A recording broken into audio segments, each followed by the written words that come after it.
இது ஏன் சமஸ்தானம்.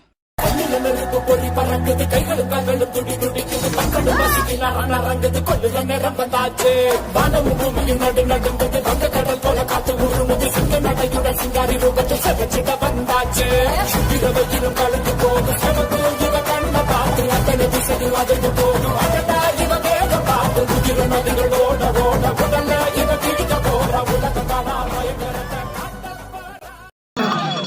வருது பாரு எங்க கருக்கும். கொஞ்ச நேரம் தான் வெயிட்டிங். அதுக்காப்பு இது எங்க கரகம் ஆடு முட்டை பில்லாசு ஆடு முட்டிஞ்சா ஆடு எங்க கரகம்